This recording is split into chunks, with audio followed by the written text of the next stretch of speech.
So I'm trying to get my hair to dry naturally. That is why I'm here today recording this with wet hair. Um, Welcome. I'm really looking forward to you enjoying this participant session. It has some really amazing themes and topics, such as forgiveness, such as understanding the nature of religion and a higher power, if you will. Um, I'm so excited whenever a participant agrees to share a session because you guys gain so much from it, and I can see that in your comments. So if you did like this session, remember to thank the participant in the comments and also to leave feedback about how the transmissions changed your life and how them sharing has helped you in some way. If you want to hear about all the cool things I have coming up, the best place to do that is on my newsletter, and you can sign up for that by going over to my website at www.jpherman.com and signing up right on the website. You'll get free chapters to my book, Vagrein Seeking Ends When Sharing Begins, and you will be able to get news and notifications about what's coming up. There are so many cool workshops, free workshops, collaborations coming up. My Dooley's book, The Awakening Adventure, is coming up and is about to be released in October. And there's so much more going on, including the Gaia event, another intensive event. So do sign up if you can. And without further ado, please enjoy this session on forgiveness.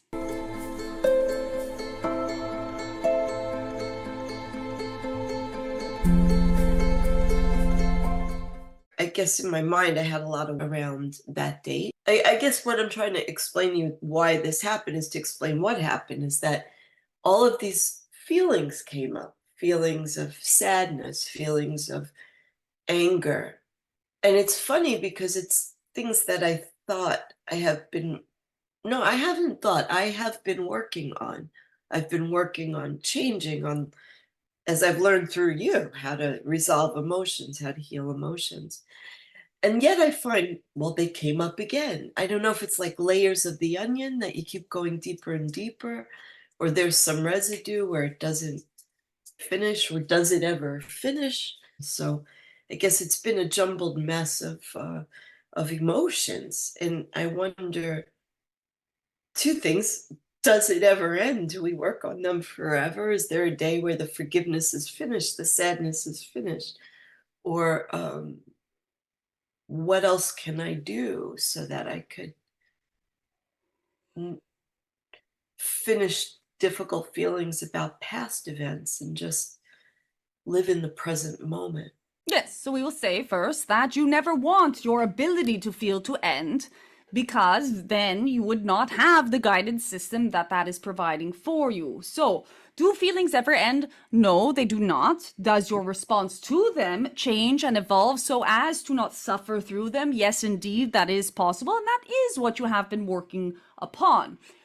Whether or not you will have emotions that are related to past issues is related to or is determined by the amount you are allowing yourself to feel. You are unpacking bit by bit what there is for you to unpack, and simultaneously not only feeling the feelings but reconfiguring yourself as you are feeling them, coming to a space where you are more and more each moment, each time you do allow yourself to feel, to be capable of allowing what feeling is in existence for you to simply be there, pass through your system, and become in its own way in that now moment resolved. We will give you an example of this. When you are having a saddened feeling or an angry feeling, you are now in a place where you are able to see that particular moment as simply a snapshot in your moment in time. Yes, it is very real. Yes, it is very present for you when it does occur, but you also have a deep faith that in several moments' time, as you allow it with grace and with compassion, it will resolve itself. In other words, right now you are not talking about feelings you are having in this concrete moment. You are talking about something that you did feel and were triggered by several moments ago. Therefore, you have the proof in and of yourself that that emotion is not in your system in this now moment. Will it reoccur? Yes, why not? There is no harm in it reoccurring, in as much as there's more information for you to garner in regards to whatever particular topic, situation, or circumstance that is related to. Will you spontaneously come to a state of complete forgiveness of these people? Yes. but only through feeling those feelings as well. And it will not come because it erases your memory of what has occurred. It will come because those feelings in and of themselves are bringing you new wisdom on that topic or on that subject. As you yourself said, you have a new understanding that people are just as they are, that there's nothing you can do to change them except for your perception of them. The fact that you do have a desire for that forgiveness, you do have a desire to let go of what you are calling terrible interactions with them, is and of itself evidence to you that you are on that path and on that route. You are still, however, desiring a liberation, a complete liberation from feelings. What you will instead achieve eventually, and you are on your merry way to doing so, is not a freedom from feeling, but a freedom in feeling, in which you do not have the suffering element of it. And every moment that you are feeling sorrow or anger, you are in a space of complete awe and beauty, even for the mechanism of being able to feel at all. I understand that because I realized this time when I went through a fit of anger, a fit of rage, that it was different because then I used to be angry that I was angry. Yes. And now I'm not. I just am, oh, there's anger here right now, which is a term I learned from you. And yes, so I do see is that what you mean when you say that you reconfigure yourself? What does that mean exactly when you said that? Well, to be able to arrive, for example, at the journey of forgiveness, as you are desiring with these people, one must reconfigure themselves in that the way that you have been thinking about interactions, relationships in general, and more broadly in the spectrum of your perception of the entire world and consciousness itself, is in a state of reconfiguration. Because in order to forgive someone who clearly has, black and white on paper, done you wrong, so to speak, one either needs to undo the wrongdoing, which is not possible if it is already the path. In fact, it is never possible. Or understand with a new level of awareness what exactly is occurring, that this is simply another self that is offering to you certain situations and circumstances that you yourself would have called into your reality in order to decide what to do with. So when negative things or perceived negative things occur, the reconfiguration is the reframing, the ability to see the things in a completely different way. To see something in a completely different way, one is in the process of becoming a completely different being. You are far more interested in being that enlightened version of self, that version of you that is already very close to your higher self, that lives and breathes on this earth in their highest alignment, more so than you are someone who is wanting to exact revenge upon some wrongdoing, or one who wants to be right all the time. You are in a phase and a process of your entire beingness, your identity, and your isness of self reconfiguring to be more in alignment with your higher self. Forgiveness naturally occurs when one realizes that there was never anything to forgive in the first place. Hmm. I have to unpack that, I guess, over time. There's nothing to forgive because that person is just being their self. And based on my personality, I interpreted it a certain way. There's nothing to forgive because that person is indeed another aspect of you. Not Ah, you as you, but you as the collective you, the you that is all that is. And you are in yes. deep collaboration with that person. Now, we will add to what we shared. We did leave the pause so that you could have some level of confusion. Okay. That it is not necessarily a quick jump to this state of understanding that there is nothing to forgive. But do know or hold on to the idea that from the higher perspective of your own beingness, of your own individuation, there is already a knowing that everything is as it should be. And without the actions, as unjust as they may have seemed by these other parties, you would not have been or become or risen to the occasions that you had no choice to, perceiving as no choice to rise to. Therefore, these beings have wronged you, yes, or seemingly wronged you, but it was ultimately the absolutely correct thing to do for you to continue along your soul journey. Now, how that affects their soul journey really is not very much of your business. And you are right, they are simply doing what is correct for them. But ultimately, anything that is correct for one is correct for all, because that is indeed what is unfolding. Can you think of a situation that would have been erased by these beings acting in a way that did seem just to you? A situation that would have been erased? Yes. Go back in your mind in time and Yes. imagine that one of these beings, choose whichever one is more pertinent to you, did not act in the way that feels as if they wronged you. What then would not be in your existence in this now? Oh, yes. Uh, Maybe the entire structure of my life right now. I may not have made the changes that I made and the moves that I made, and actually wouldn't have become the person I'm becoming without the challenges, if I'm honest. This is indeed the case. The more often you can see that aspect of any wrongdoing, as opposed to the aspect which is more easily prescribed to, which is that the person should not have done that thing. The more you can look at the benefit of that person, yes, perhaps acting in a way that was not correct or did not seem to be correct at the time, how much opportunity that has afforded you, the faster you can let go of any resentment about that person's particular action. It does not absolve that person. It does not make it so that their action was correct. All it does is put you in a place of understanding the wonderful benefits that have occurred by having those challenges. And in your understanding and appreciation of the wonderful benefits that you have been able to eat the fruit of by having those challenges, we are saying naturally there will be nothing to forgive. Okay. It's two-pronged though. As I Yes? work on forgiveness of past events, there's also in dealing with that person in the present moment. They're very, very, very unpleasant people for the way they choose to live their lives. Like it's the opposite of, it seems to me the opposite of me. Like I try to, I don't try to be. My character's empathetic and caring. I want to have a relationship based on love.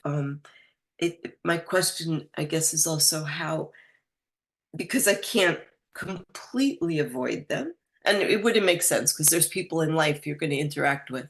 How to, in that moment, interact with someone who's just so unpleasant or who is still consciously making effort to do things that would have a detrimental effect. We would Yeah. say when these people, for example, someone makes a mean quip or a remark attempting to harm, you do at some point, and are moving towards this point of understanding, have the ability to move very quickly to the end resolution. This one that we are talking about from the past tense or in reflection of the past tense. So that mean remark, such as, you are not doing a good job with your caretaking of this person, that could be very hurtful in terms of that remark. Or you do not need to take that on as anything other than you recognizing that this person is presenting you with wonderful new opportunity to choose whether or not you are going to continue to believe that for yourself.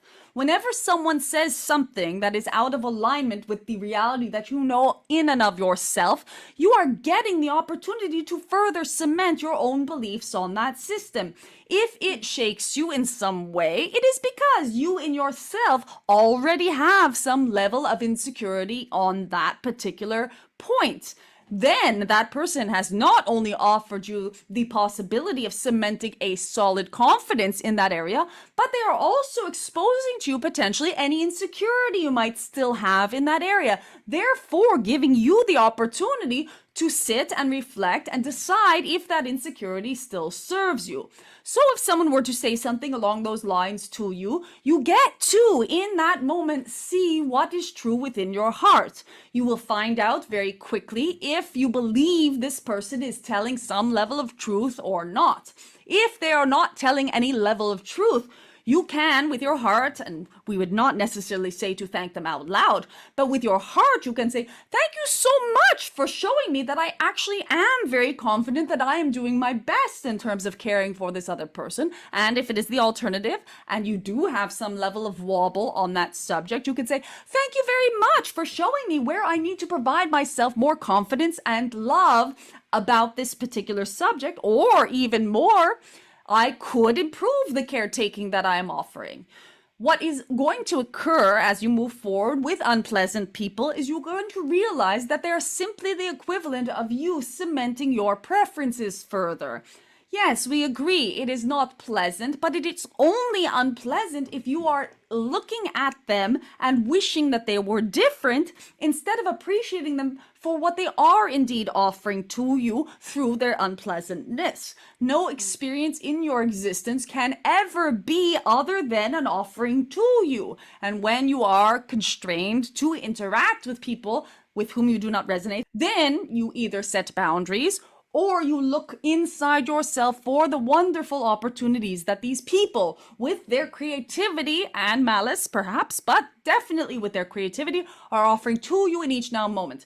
Then every time someone is unkind to you, anytime someone is unpleasant to you, you get to smile because you say to yourself, wow, I have a wonderful opportunity to learn more about myself in this now moment. Yes. Well, the hopeful thing for me is that I can see in my own self the time period of my reaction is shorter. Um, so I do understand what you say that I could get to the point that it eventually could be. So then I have a question about what we call lessons. Is that what life lessons are? Is an opportunity to see yourself, and then choose who you want to be. Yes, this is why we do prefer the word opportunity, because it is quite an adventure. It is quite a positive thing. Lessons, unfortunately, has a negative connotation for you in that it can be construed to be akin to punishment. But they are simply offerings. Offerings can be another term to use. Offerings to see who you would like to be, what life you would like to live, what is close to or far from your inner being and your guidance. Your guidance is related to, yes, your emotional system, yes, your physical system, yes, even the inspirations and the instincts that come into your system. Therefore, there are many ways to get closer to your higher self or your inner being, and the offerings that experience and situations offer to you are there in order for you to, moment after moment, make a decision. Mm. So, say for example, if we continue in this line that I interacted with one of these people I mentioned, and I harbored the anger and I harbored the resentment, then I would be offered another opportunity in the future to interact with them so that I could make a different choice. Yes, and Uh, this is why like okay. attracts like. In other words, if you're already having negative interactions with a being, you will continue to have negative interactions with that being up until such point as you make decisions to change the way you are perceiving of those interactions. Many humans do not do this. They decide instead to want to change the world. The world Mhm. externally, and changing the other being is no solution to your problems, because you will always have new other selves to present to you the same energies that you have been experiencing. This is also why many people talk to us about having the same patterns in relationships with different partners over a period of many years. They leave one person and they come to another one, and the same dynamic unfolds. It is Mhm. because that dynamic is an offering to you to do something differently. So, these people, if you do decide to have the anger and resentment, which we are not saying is the case for you at all, then you will not only have more experiences in which there's an opportunity to feel that anger, but will also have shot yourself in the foot, so to speak, because of the fact that you get to walk around carrying that anger in you. Anger, if not resolved in the emotional plane, does eventually manifest on the physical one. Right. So two questions with that. So I just had a thought that if I change and the other person doesn't change, then they can't interact with me on that level because now I'm different, but someone else would come into their life. So they will continue that interaction until they change. That's their offering and their opportunity. Yes, and Uh, also you will have no awareness of this because you are now in the timeline where that person is perfectly pleasant with you, perhaps. yes, can you say that again? As you shift and that Yes. being is no longer able to interact with you in that way. In other words, if they are looking for a fight and there's no fight to be had with you and they're excited about a fight, but they do still have to interact with you and you are never accepting the bait or you are never going into that or you are seeing them as the pleasant being that they are underneath all of their anger with deep compassion or whatever it is, then they will be, in your experience, someone who is gentle, someone who is seen with that deep compassion. The Oh, interactions are always two ways. Yes, indeed, they may choose to then go off and have fights everywhere else. But yeah. that will not be something that is within your awareness of this person. Yes. Okay. So truly everyone reflects to us who and what we are on the inside. Yes, and also offers you opportunities to learn who and what you are on the inside. So we are not saying that bad things do not happen to good people. We are Yeah. not saying you have attracted every negative experience you have had through doing something wrong by any means.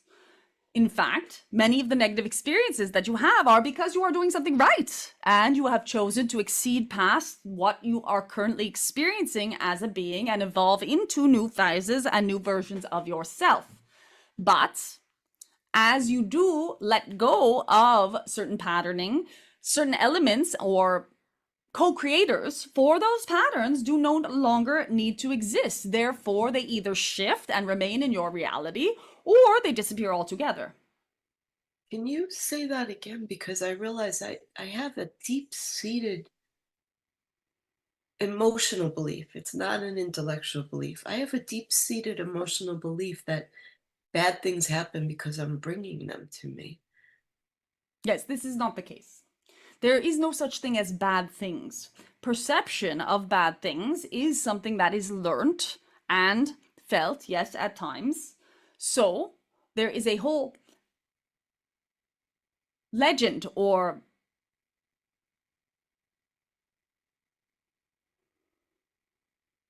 Rolodex table of what you perceive of as bad or good.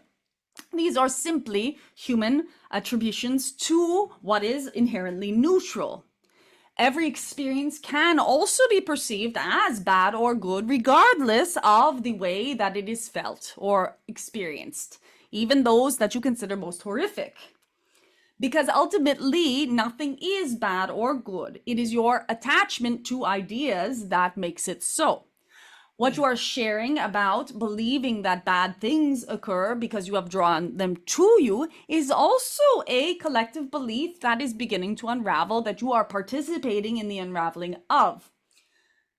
It does not serve you to believe that those bad things that are occurring, what you are considering bad things that are occurring, are your fault. Everything that does occur occurs for you, even those things that you could perceive of as being negative or as being challenging.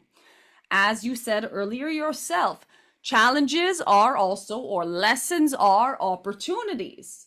As much as you can shift your perspective into lessons being opportunities, you can also shift your perspective from misfortune to be fortune, because it is those beings on this planet who rise to their misfortunes that end up with the most glorious lives, with the most joy, with the most satisfaction, with the most resilience, with the most patience for others, with the most compassion for others, with the most love for others. It is Yes. Yeah. through your hardships, or what you perceive of as hardships. And by through, we mean unto the part where you do not see them even as hardships, but as wonderful building blocks towards everything you are wanting. As you know, there have been many people within your history who have had unbelievable stories of oppression or unbelievable stories of hardship, that ultimately, through no longer seeing those as oppressions or hardships, managed to create wonderful things, excel this collective to new heights, and are those that ultimately you do revere and admire.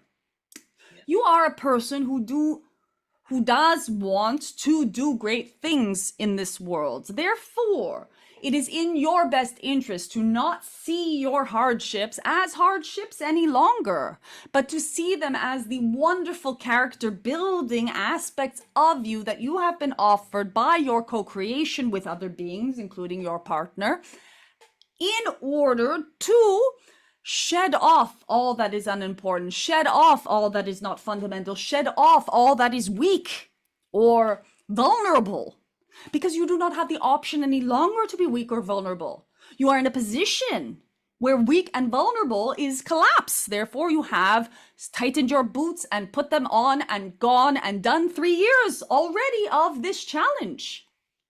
You were a different person 3.5 years ago.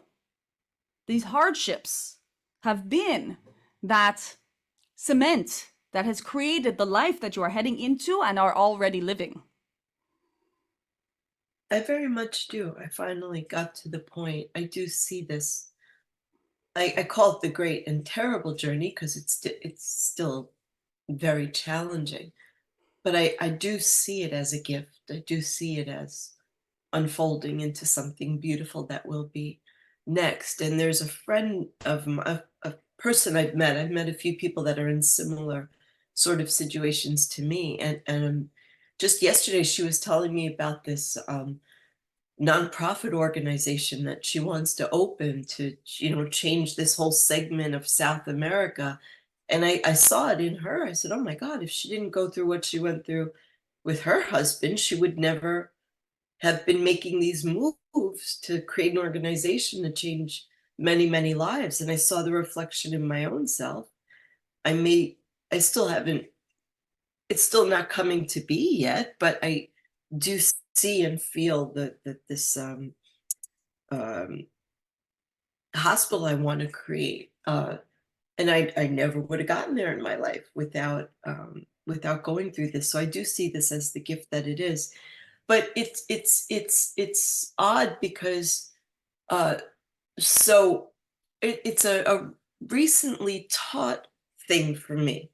So I grew up in a Judeo-Christian background, and then as I learned about Buddhism and Hinduism and learned about reincarnation, it was explained in a way that, oh, when difficult things happen, it's because you did something wrong in a past life and now you have to go through it again. And so I'm trying to understand it without that negativity to it. Yes. That, oh, you attracted to it because maybe you weren't bad now, but maybe you were bad 1,000 years ago, or.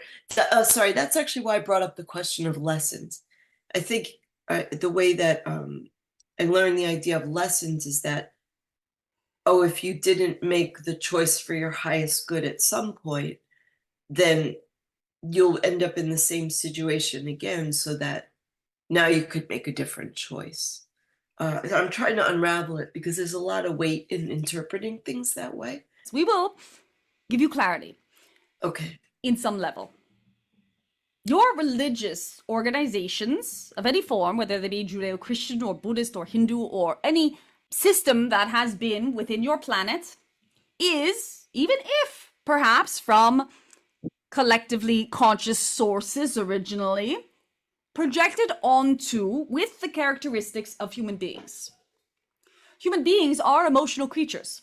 Human beings do have that guidance system that can at times confuse them when they say, for example, their anger is the blame of someone else. When they say their sorrow, for example, has been caused by another being.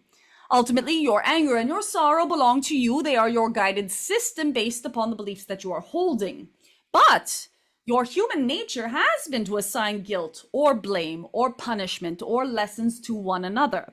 Therefore, this is reflected in the teachings that you have, your scriptures, in any religion that you have come to adopt and organize into groups. There is motive for this. Sometimes it has been to create community. Sometimes it has been to create security for one tribe in the threat of being attacked by another.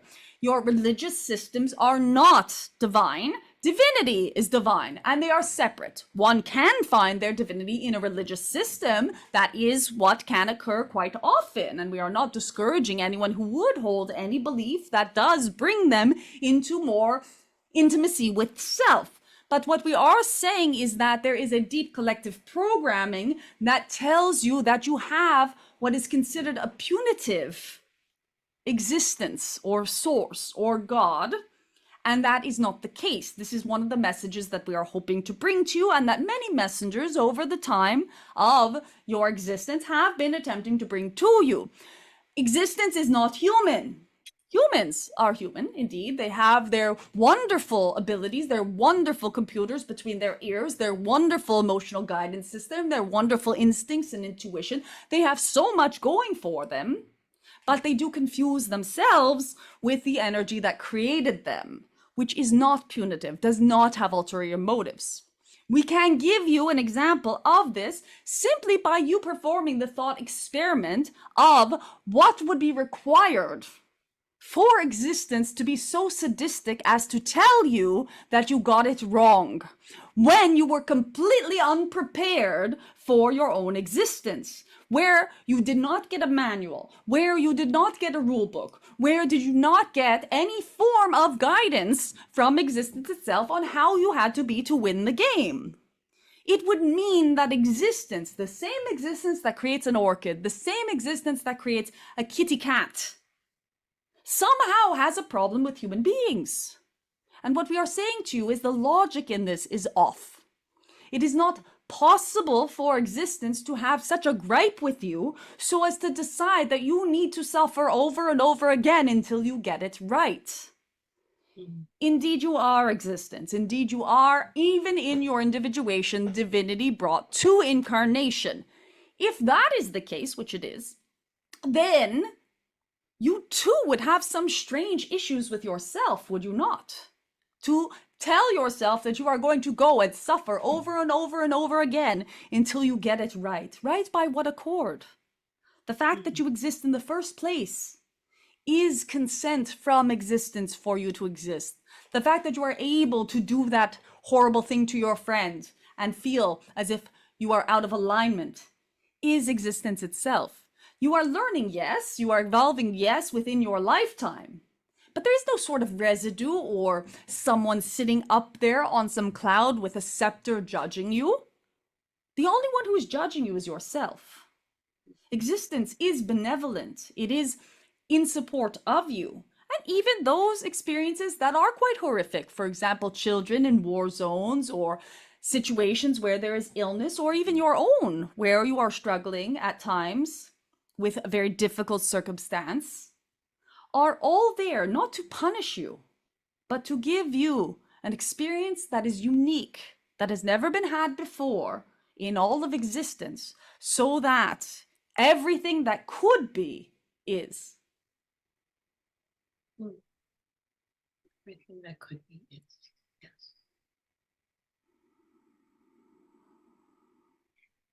Okay. I want to go back to thank you for that, because that was very clear and very beautiful, and I got it. It Yes. resonated in me. Actually, I do want to make a point to that, because I have often thought it can't be possible that divinity has less love for human beings than human have for their own children.